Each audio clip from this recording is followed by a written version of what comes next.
Me, Research Coordinator at the Institute for Gender Policy Reform. Honestly, if men actually wanted healthy relationships, they'd be willing to do the emotional labor required to process conflict instead of running away like children. That's what I tell myself anyway as I'm reviewing these new survey results that just came across my desk. The numbers make absolutely no sense. We commissioned this study specifically to document emotional abuse patterns in heterosexual relationships. It was supposed to prove what I already knew from years of advocacy work and organizing consciousness-raising groups. Men avoid accountability. Men refuse to engage. Men are emotionally stunted. Except these results are showing something completely different, and I can feel my jaw clenching as I read through page after page. According to this data, when asked about their ideal relationship qualities, 78% of male respondents ranked peaceful home environment as their top priority, not sexual.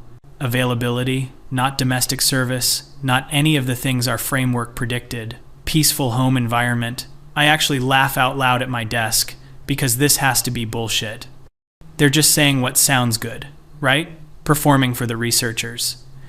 But then I keep reading and there's pages of qualitative responses, open-ended questions where they could say anything. And they're all saying the same thing in different ways. I just want to come home and not walk on eggshells. I wish we could have one dinner without it turning into a fight about something I did wrong 3 years ago. I feel like I'm constantly being tested, and I don't even know what the tests are. I'm getting actually angry now, that familiar heat in my chest. These men are painting themselves as victims, as if they're the ones suffering in these dynamics. I've spent 6 years working in this field. I've facilitated dozens of women's support groups. I've heard countless stories of male emotional unavailability and conflict avoidance. And now I'm supposed to believe that men are walking away from relationships because women create too much drama? That's literally just the patriarchal narrative repackaged. I fire off an email to the research team asking about methodology, sample bias, question framing. There has to be an explanation for this. While I wait for their response, I pull up our database of interview transcripts from the previous study. We did in-depth interviews with men who'd left long-term relationships. At the time, I'd coded most of these as demonstrating classic avoidant attachment and commitment phobia. But now I'm reading them again with this new survey data in my head. She would bring up things I said months ago, exact quotes, during every argument. I started just agreeing with everything because disagreeing meant 4 hours of circular conversation. She told me I was gaslighting her when I said I didn't remember conversations that apparently proved I was inconsiderate. Every day I came home to a list of ways I'd disappointed her. I remember dismissing all of this as male fragility when I first coded it. Men who couldn't handle being held accountable for their behavior. Men who wanted to avoid growth and discomfort. But there's this one interview I keep coming back to. The guy was a high school teacher. Married 8 years, 2 kids. He described coming home every day with his stomach in knots. Not knowing what mood he'd encounter, what historical grievance would be litigated that evening. He said he started volunteering for extra committees at work just to delay coming home. Said he loved his wife but felt like he was drowning. And then one day she told him that his refusal to engage with her concerns proved he never really loved her, so he left. When the interviewer asked what he was looking for in future relationships, he said, "Someone who's happy to see me. That's it, just someone who's happy to see me." I'd written in my notes, at the time, subject demonstrates entitled expectation of unconditional positive regard, regardless of behavior. Reading it now, something feels off about my interpretation. My phone buzzes. It's Sarah from the Women's Advocacy Collective asking if I'm coming to Friday's meeting. We've been planning an action targeting a men's rights organization that's been gaining traction on campus. They're spreading rhetoric about how men are unfairly villainized in relationships, which is exactly the kind of backlash narrative we exist to combat. I text back, yes, obviously, then return to the data. The research team responds to my email with a detailed methodology breakdown. Everything looks clean. Representative sample, validated instruments. They also mention they're finding similar patterns in the follow-up focus groups. Men consistently describing hypervigilance in relationships, constant monitoring of partner's emotional state, fear of saying the wrong thing. One of the researchers, a woman I've worked with before, adds a personal note, says this data has made her reflect on her own relationship patterns. She's wondering if we've been missing something important in our analysis. I feel betrayed reading this. She's supposed to be one of us. How is she falling for this victim narrative? I close my laptop harder than necessary and head to the coffee shop downstairs. Standing in line, I overhear two guys talking behind me. I just don't have the energy anymore, you know?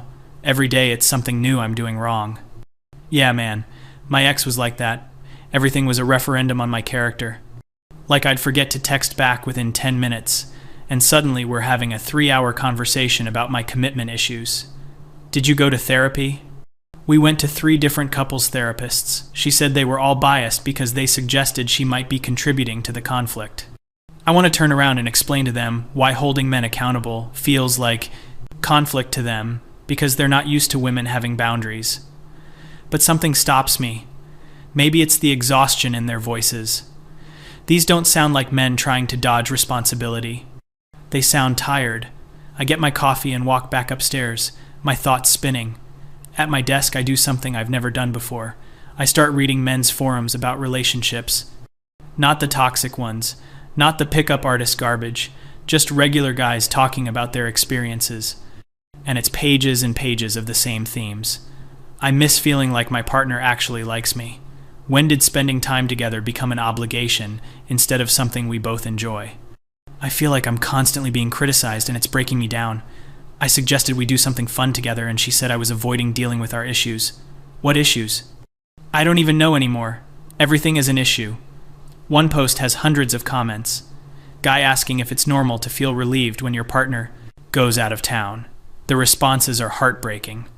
Men describing the physical sensation of tension leaving their bodies when they have the house to themselves. Talking about how they can finally relax, finally breathe. How they spend the whole weekend dreading Sunday night when she comes back. I'm getting defensive reading this. I can feel it. My internal monologue is working overtime. These men just don't want to grow. They want relationships to be easy and comfortable instead of doing the hard work. But then I remember something. I remember David. We dated for 2 years, ended 3 years ago. He was sweet, attentive, really tried. And I spent most of that relationship pointing out all the ways he was falling short. Not because he was actually doing terrible things, but because I'd learned in my organizing work that women settle, that we accept crumbs, that we have to demand more. So I demanded more. More emotional availability, more initiative, more conscious awareness of gender dynamics. I'd come home from advocacy meetings all fired up and he'd bear the brunt of it. Every interaction became a teaching moment. Every minor mistake became evidence of deeper patriarchal conditioning. I remember once he bought me flowers, and I gave him a 20-minute lecture about performative gestures versus actual emotional labor.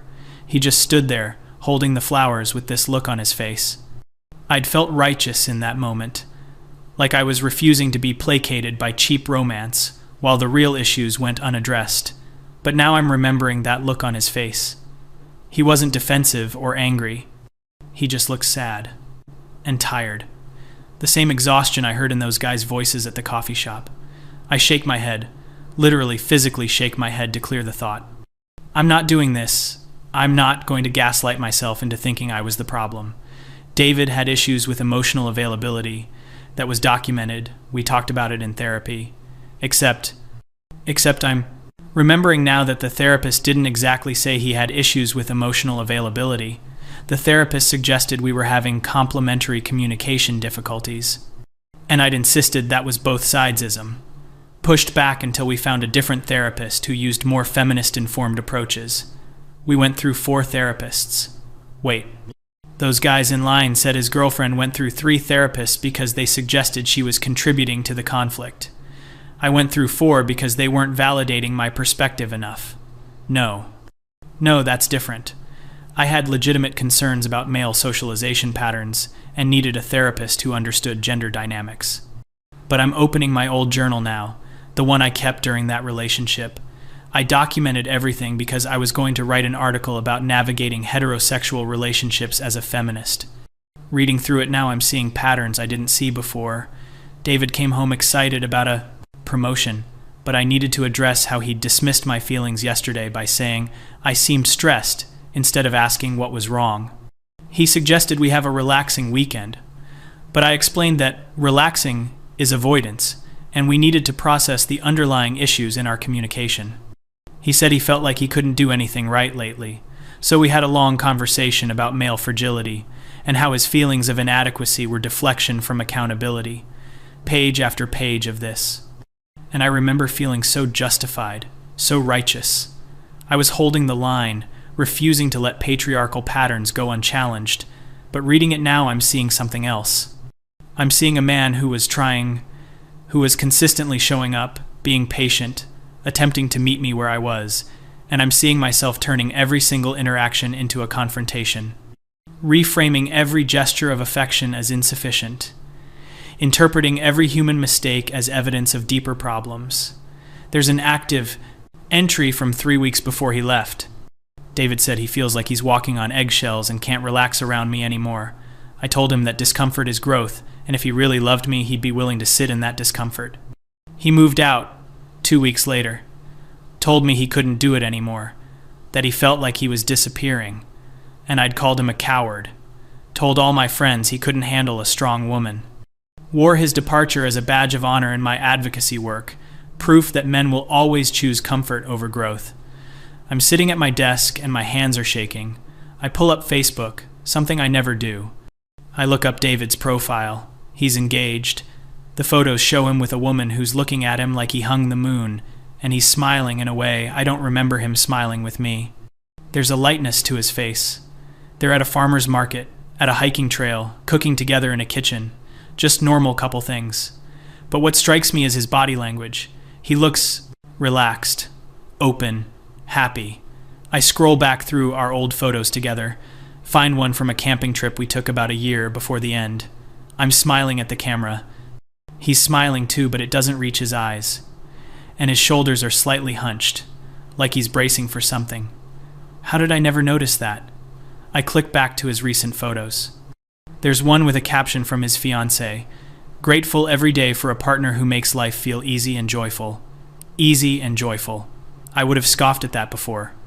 Relationships aren't supposed to be easy. They're supposed to challenge you. But what if I'm wrong? What if I've been wrong about all of it? My chest is getting tight. I go back to the survey data, the interviews, reading with new eyes. These men aren't describing a desire to avoid accountability. They're describing a desire to stop being treated like adversaries by the people who are supposed to love them. They're describing relationships where affection is conditional on perfect behavior, where every flaw is examined under a microscope, where they can never just be human. One respondent wrote, "I started therapy because she said I needed to work on myself, and my therapist helped me realize the relationship was actually abusive. I was just conditioned to think men couldn't be victims of that." I'd flagged that response as problematic when I first read it, men co-opting abuse language to avoid accountability. But what if he was telling the truth? What if his relationship actually was abusive? What if constant criticism, moving goalposts, historical record-keeping of minor mistakes, refusing to acknowledge positive efforts, creating an environment of hypervigilance, what if those things are actually abusive regardless of the gender of who's doing them? I think about the women's groups I facilitate. We spend hours validating each other's grievances against male partners, and there are real issues, real problems. I'm not denying that, but I'm thinking now about how we frame everything. A man who wants alone time is avoidant. A man who doesn't want to process a conflict for the fourth hour is stonewalling. A man who can't read our minds is emotionally incompetent. A man who gets frustrated is unable to regulate his emotions. But when we want alone time, we're setting boundaries. When we want to process a conflict for hours, we're doing the emotional labor. When we expect them to know what we need without saying it, we're exhausted from having to explain everything. When we get frustrated, we're rightfully angry at patriarchy. I feel sick, actually physically nauseous, because I'm seeing now that I've built an entire framework that makes it impossible for men to do anything right, and I've been so sure, so absolutely certain that I was on the right side, that my anger was righteous, that my demands were reasonable, that men's resistance was proof of their refusal to grow. But what if their resistance was just self-preservation? What if I've been the abusive one? The thought hits me like cold water. I remember a fight David and I had about dishes. He'd washed the dishes but hadn't wiped down the counters. and I'd turned it into an hour-long conversation about mental load and how his inability to see the whole task was a perfect example of how men are socialized to do the bare minimum. He just stood there taking it, and then quietly said, "I thought I was helping," and I'd said, "Helping implies it's my job and you're assisting. This is exactly the problem."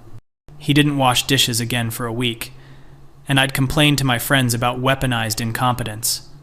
But now I'm seeing his face in that moment. He looked like a child being scolded. And I'd felt powerful, righteous. I was educating him. Except I wasn't educating him. I was breaking him down. I'm crying now, actually crying at my desk. I pull up my email and look at messages from ex-partners over the years. There's a pattern I never noticed before. They all start out enthusiastic, affectionate, trying, and they all slowly start using careful language. "I understand you're upset. I hear what you're saying. You're right, I should have thought of that." They're not actually engaging anymore. They're managing me. And eventually they all stop even doing that. They just go silent and leave. And every single time I've blamed them, told myself they couldn't handle a strong woman, couldn't handle being held accountable, couldn't handle real intimacy. But what if the truth is they couldn't handle being in a relationship where nothing they did was ever good enough? Where every day brought new evidence of their inadequacy, where love was conditional on meeting an impossible and ever-changing standard. I think about my friend circles, the women I organize with. We all have the same stories. Men who couldn't handle us, men who refused to grow, men who chose their comfort over our needs, and we validate each other, endlessly. But what if we're all doing the same thing? What if we've created an ideology that allows us to be terrible partners while feeling morally superior about it? I'm thinking about James, who I dated for 6 months last year. Sweet guy, really gentle. I ended it because he wasn't challenging me intellectually. But what that actually meant was he didn't want to debate gender politics every night. He wanted to watch movies and cook dinner and go for walks. And I'd felt like that was settling. Like I deserved someone who would engage with my ideas. But now I'm realizing he was engaging with me as a whole person, wanting to build a life together. And I was so obsessed with having deep conversations about systemic issues that I couldn't see the depth in simple companionship. He's married now too. I saw it on Instagram a few months ago. His wife posted a picture of him making breakfast with the caption, "This man makes every morning better," and I'd rolled my eyes. Such low standards, celebrating basic adult tasks. But she looked genuinely happy in that photo, and so did he. They were in their kitchen in pajamas, and they were both laughing. When was the last time I laughed like that with a partner? I honestly can't remember. Every relationship I've had has been intense, serious, fraught. I've worn that as a badge of honor. Proof that I'm not shallow, that I care about real issues. But what if I've just been making myself and everyone around me miserable? The survey data is still open on my screen. There's a section I skipped over before about what makes men feel loved. The top answers are straightforward. Physical affection, words of affirmation, quality time, feeling appreciated. Basic stuff. And I remember thinking when I first saw it how simplistic male emotional needs are. But reading it now, I'm struck by how I've withheld all of those things. I've treated affection as something men have to earn through perfect behavior. I've been stingy with appreciation because I didn't want to reward the bare minimum. I've turned quality time into processing sessions. I've replaced words of affirmation with constructive criticism because I believed that's what growth looked like.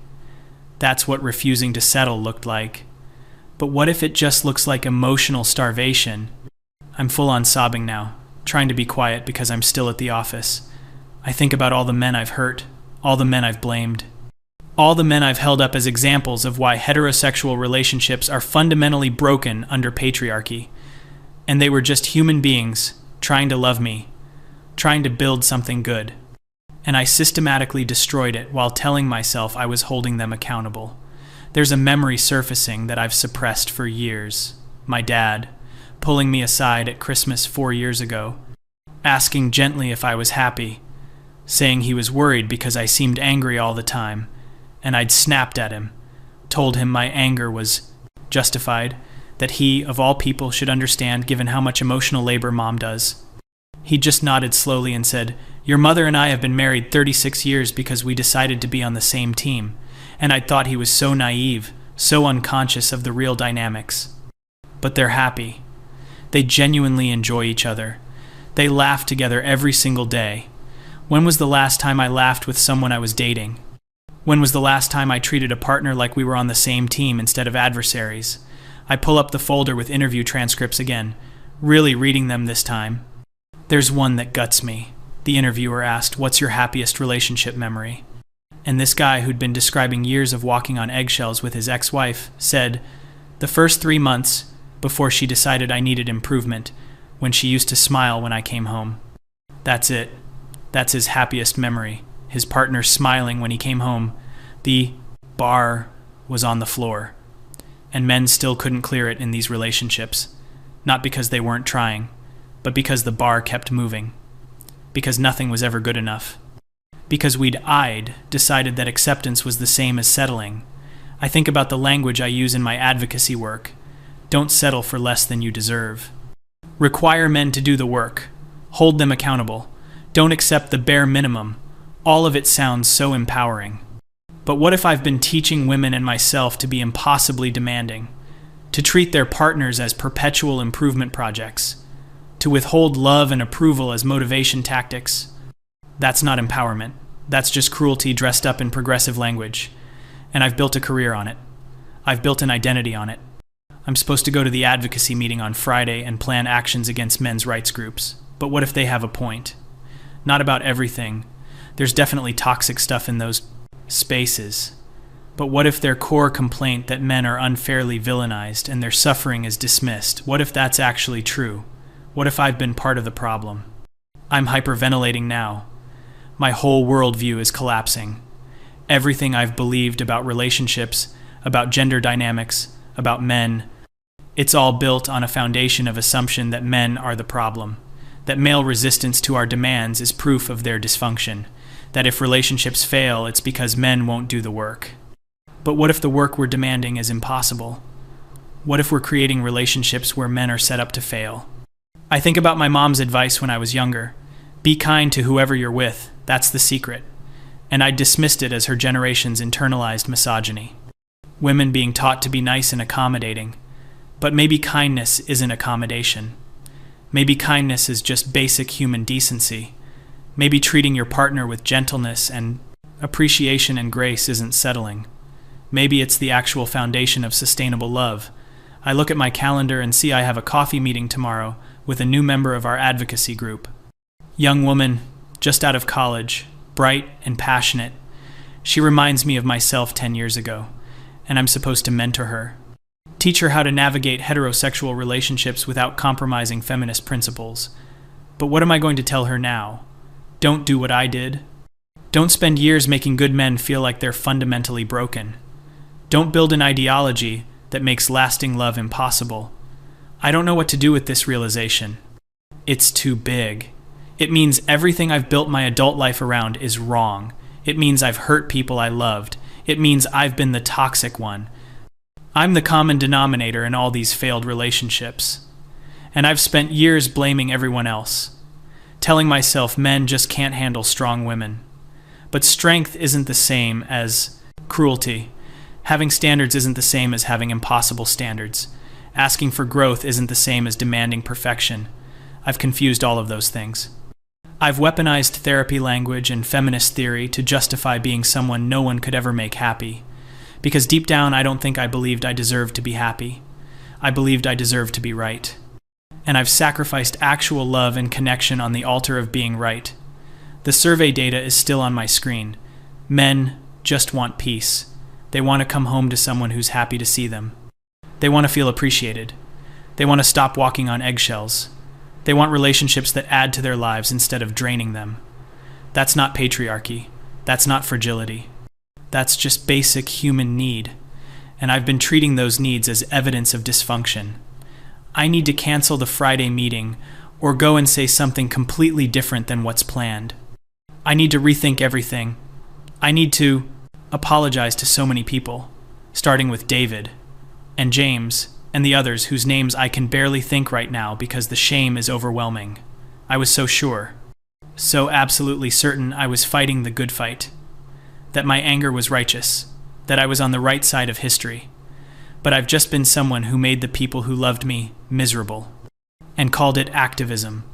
The sun is setting outside my office window. I need to go home. I live alone.